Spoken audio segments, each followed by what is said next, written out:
난자 냉동을 냉동시켰죠. 네, 얼마 전에 했어요. 했어? 예. 난 정자를 냉동시켰어. 냉동 커플이네. 냉동 난자를 뭐 24, 5개 정도 가지고 있었는데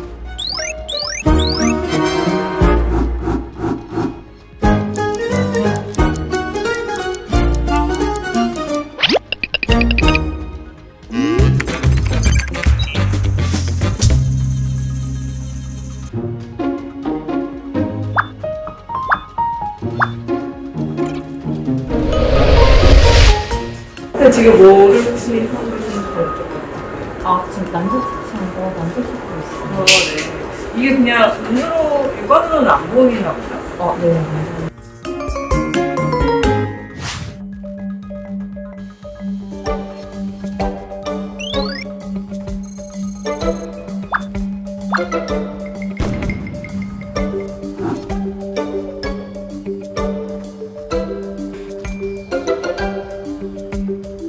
왜 하게 되셨을까요? 20대 후반 정도의 우연한 기회에 그 난소 나이 검사라고 하는 AMH 검사를 이제 피 검사로 하게 됐는데 그때 수치가 좀 같은 또래에 비해서 훨씬 안 좋은 상태로 나와서 진행을 하게 됐었어요.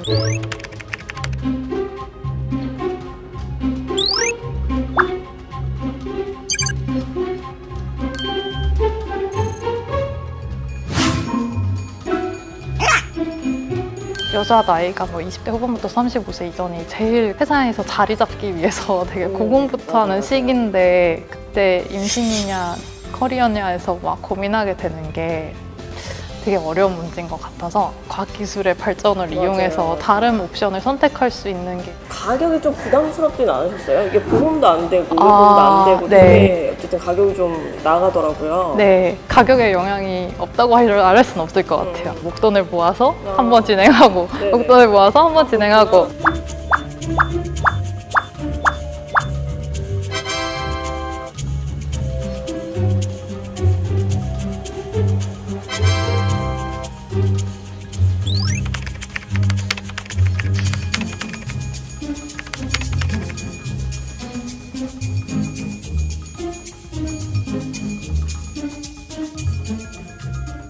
시간이 지나면서 점차 이게 양과 질이 모두 감소하기 때문에 35세 이전에 이제 난자 동결을 약 20개 정도 하게 되면 80% 이상에서 생존아 1명을 분만할 수 있는 것으로 이제 보고가 되고 있는데 35세가 넘어가게 되면 20개를 동결하더라도 50% 미만에서만 생존아 1명을 분만할 수 있는 것으로 되어 있습니다.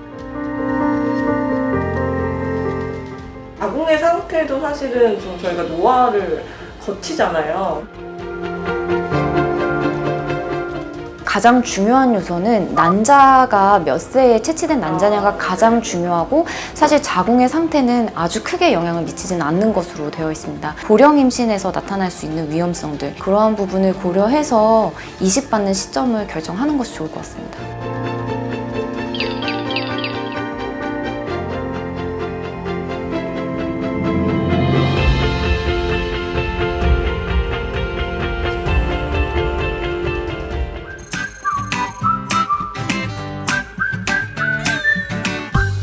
굳이 냉동을 할 필요는 없다. 정자는 본인이 이제 사장을 하든 안 하든 계속해서 새로 만들어지고 없어지고 이렇게 되긴, 남자는 되게 특별한 경우가 아니면 나이가 들더라도 가임력이 유지되기 때문에 단지 이제 나이가 들면 이제 전립선이라든지 다른 이렇게 주요 생식 기관들도 노화가 되거든요. 정자 운동성이나 이런 데 약간 영향을 미칠 수가 있죠. 예를 들어서 항암 치료를 한다든지 정자수가 많이 떨어져 있는 희소정자증이 있다든지 그런 경우는 냉동을 하는 거고. 기본 검사라는 게 그냥 일반 분들도 받아볼 필요가 있나요? 그거는 해볼 필요도 있습니다. 왜냐하면 여자분 같은 경우는 뭐 생리가 불규칙하다든지 생통이 심하다든지 출혈이 많다든지 이렇게 좀 미리 의심이 되는 증상이 있을 수도 있는데 남자는 가임력이 떨어져 있다 하더라도 대부분 다 성기능이나 이런 게 정상이기 때문에 가능하면 이제 결혼 전에 검사를 해보는 게 좋죠. 하시니까 네.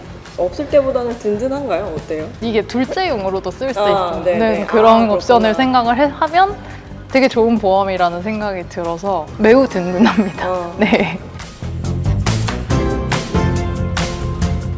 뉴스의 지식을 담다 스프, 저 주시은이 자신 있게 권해드립니다. SBS의 지식 구독 플랫폼 스브스 프리미엄, 여러분의 하루를 더 풍성하게 만들어드립니다.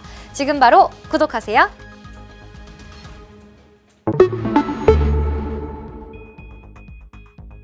권 기자, 결혼 안 하냐, 아직 미혼이냐 이런 질문 이제 하지 않는 게 좋다고 인식된 지가 꽤 오래됐죠. 네. 그런데 인구 분포로 봤을 때도 이제 미혼 또는 비혼이 이제 소수라고 하긴 좀 어렵다고요. 네, 아주 큰 변화가 딱 10년 사이에 일어났습니다. 이제 우리나라 남성 25세에서 49세까지의 거의 절반 정도, 47.1%가 한 번도 결혼한 적이 없습니다. 같은 연령대에서 여성은 3명 중 1명꼴, 32.9%가 미혼입니다. 이 관련 자료로 현재까지의 최신 자료인 2020년 기준인데요. 그로부터 딱 10년 전이었던 2010년과 비교했을 때 남성은 무려 11.8%포인트, 여성은 10.3%포인트나 미혼율이 늘어난 겁니다. 한국 사회는 현대 들어서 늘 급변해 오긴 했지만 10년 사이에 인구 전체적으로 이 정도 변화는 극적인 수준이라고 할 수 있습니다. 연령대가 올라갈수록 혼인율이 올라가니까요. 남성 25세에서 49세 사이에 거의 절반, 여성은 3명 중 1명꼴로 미혼이란 얘기는요. 그만큼 결혼이 늦어지고 있다는 걸 보여주는 숫자에 더 가깝습니다. 확실히 몇 년 전과 비교해봐도 이 30대 초반이 결혼 정년기를 지났다, 뭐 이런 인식은 거의 사라진 것 같습니다. 네, 이제 30대 초반 미혼은 뭐 대세다 이렇게까지 얘기할 수 있을 정도입니다. 네. 30세에서 35세 이 연령대가 10년 전에 비해서 기혼자가 가장 가파르게 줄어든 나이대입니다. 남녀 모두 거의 16%포인트, 17%포인트씩 줄어들어서요. 이제 35세 이전에 결혼해 본 사람은 남성이 3명 중에 1명 정도, 여성은 절반을 좀 넘는 정도에 그치고 있습니다. 남녀 모두 결혼을 경험해 본 사람, 그러니까 오늘은 기혼자라고 줄여 부르겠습니다. 기혼자가 확실히 다수가 되는 건 35세 이후부터입니다. 남성은 62.2%, 여성은 76.7%가 35세에서 40세 사이까지 기혼 상태가 돼 있습니다. 여성들의 혼인율은 남성보다 20대부터 처음부터 더 높고요. 그 상태가 계속 이어지긴 합니다. 49세가 되면 여성은 90.2%, 남성은 79.5%만 기혼자입니다. 우리나라 남성들이 최근 몇 년 사이에 30대 초반까지는 혼인율이 대체로 낮아지다가 35세부터 일종의 결혼 양극화 현상을 보이면서요. 상위 10% 소득의 남성들은 35세 이후로 거의 100% 가까이 결혼을 하는 반면에 하위 10% 소득의 남성 10명 중 4명은 미혼으로 남는다는 연구 결과를 여기 친절한 경제에서도 짚어본 적이 있었는데요. 이번에 발표된 조사는 당시 연구의 1년 뒤까지 추가 집계한 겁니다. 이번에는 소득에 따른 차이는 따로 나눠서 발표되지 않았지만요. 10년 전만 해도 40대 후반에 이르면 92.5%의 남성이 기혼자였지만 이제는 49세에 이르러서도 남성 5명 중 1명은 미혼입니다. 권 기자 말대로 이 결혼 늦게 하는 추세에 결혼을 안 하는 사람도 늘었는데 또 결혼해도 아이가 없는 경우도 있죠. 이 네. 통계는 어떻습니까? 네, 아직까지 아이가 한 명도 없는 49세까지 기혼 여성은 추가 자녀 계획, 그러니까 자녀 계획을 0.68명 갖고 있습니다. 네. 그러니까 한 명이 채 안 되는 거죠. 그리고 만약에 이미 한 명을 낳은 상태다. 그러면 추가 자녀 계획은 0.17명. 그러니까 둘째를 계획하는 사람은 거의 없다는 겁니다. 49세까지의 기혼 여성 전체를 보면 평생 기대 자녀 수가 이제 계획 중인 아이까지 다 합쳐봤자 1.68명입니다. 미혼도 많은데 기혼자들도 이렇게 아이를 낳지 않으니까 합계 출산율 0.78명이 되는 거죠. 혼외 출생은 2021년 기준으로 7,700명, 3%가 채 안 됩니다. 이번 집계에서 통계청이 미혼과 만혼 외에 결혼을 해도 아이를 낳지 않는 요인 중에 하나로 다른 나라와 크게 다른 점을 하나 살펴본 게요. M자를 그리는 여성들의 고용률입니다. 아이를 낳는 시기에 우리나라 여성들의 고용률은 보시는 것처럼 푹 꺼졌다가 다시 늘어납니다. 근데 그럴 수밖에 없는 거 아닌가 싶은데 꼭 그렇진 않죠. 육아휴직 중인 여성은 고용된 상태입니다. M의 푹 꺼진 부분에 그런 여성들은 포함되지 않습니다. 그러니까 아이를 낳고 기르느냐 아니면 계속 고용되느냐 둘 중 하나만 고를 수 있는 상황에 놓인 여성들이 우리나라에 유독 많다는 겁니다. 그럼 다른 나라들은 다르냐 하면 다릅니다. OECD 회원국의 여성 고용률을 보면요. 화면에 보시는 왼쪽 그래프, 그냥 꼭대기가 평평한 언덕이죠. 우리 같은 M자를 그리지 않습니다. 그리고 이 나라들이 모두 우리보다 아이도 훨씬 더 많이 태어납니다. 출산하고 육아하면서 고용률도 떨어지지 않는다는 겁니다. 그러니까 젊은 여성들이 경제활동을 계속 할 수 있는 여건이 돼야 오히려 아이도 낳는 게 전체적으로 현대사회의 추세입니다. 출산과 육아기에는 아예 고용을 포기하고 나중에 복귀하는 M자 고용률에서는 복귀 후의 고용의 질이나 임금 수준이 크게 떨어질 수밖에 없겠죠. 전 같은 조건으로 일할 수가 없습니다. 그렇다면 아이를 포기하겠다. 또는 둘째까지 이 사이클을 한 번 더는 못하겠다. 이런 여성들, 이런 부부들이 많은 게 지금의 우리 저출생 상황의 큰 부분을 차지한다는 걸 다시 한번 보여주는 통계입니다. 여성들의 경제활동을 장려하는 게 출산율 높이는 방안이란 걸 보여주는 통계 같습니다. 이 병원은 난자동결 보관시설을 갖추고 있습니다. 배란 직전 난자를 채취해 성숙시킨 뒤 영하 196도의 액체 질소에 얼려 보관합니다.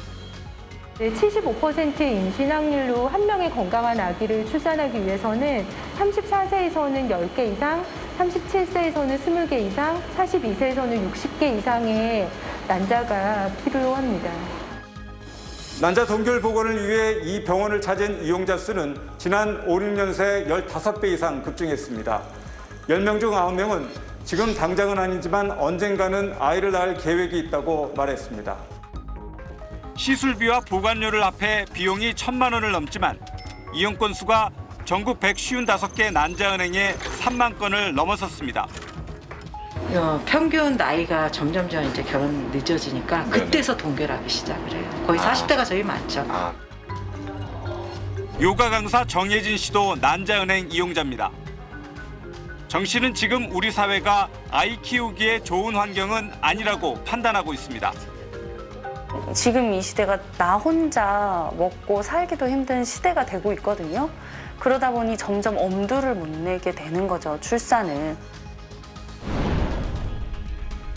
최근 출산율을 극적으로 끌어올린 선진국들은 아이를 낳아서 키우는 환경을 개선하는 데 집중했습니다. 스웨덴은 한 손엔 유모차, 한 손엔 커피를 든 아빠를 지칭하는 라떼파파의 원조국답게 남성의 육아휴직이 문화로 자리 잡았습니다. 아이가 3명인 야콥 팔그렌 주한 스웨덴 대사도 그랬습니다. First my wife, approximately 1 year, and then myself 7 months. So in the Swedish system, you can have up to 16 months with 85% of your normal salary for parental leave. 한때 저출산국의 대명사였던 프랑스는 이제 EU에서 출산율이 가장 높습니다. 동거 커플이나 미혼모에게도 똑같이 지원한 덕을 받습니다. C'est de pouvoir rassurer les jeunes couples, les jeunes mères notamment, sur ce que sera leur avenir quand on se lance dans l'aventure d'avoir un enfant. 일본도 반등에 성공했는데 꼭 대도시에 살지 않아도 아이를 제대로 키울 수 있는 환경을 만들었습니다. 크지 도쿄라든가 기타 대도시에 진출을 하지 않아도 어느 정도 여유로운 생활을 할 수가 있는 체제 만들기 그런 것을 해왔고 여유가 있어야만이 아이를 좀 낳을 수 있는 환경이 됩니다. 우리도 육아 친화적인 환경을 만들려는 움직임이 있습니다. 아파트 단지나 지역 공동체 주민들이 맞벌이 가정 자녀들 점심을 챙겨주고 퇴근까지 놀아주는 공동 돌봄을 시작했습니다. 여기가 맞벌이가 많아요. 그래서 아이들만 와서 놀이하는 경우가 좀 많고요. 남성과 여성이 함께 육아를 하는 것이기도 하지만은 사실 육아는 우리 사회 전체가 같이 해야 된다라고 생각을 하는 것이 저는 맞다라고 봅니다. SBS 박찬근입니다.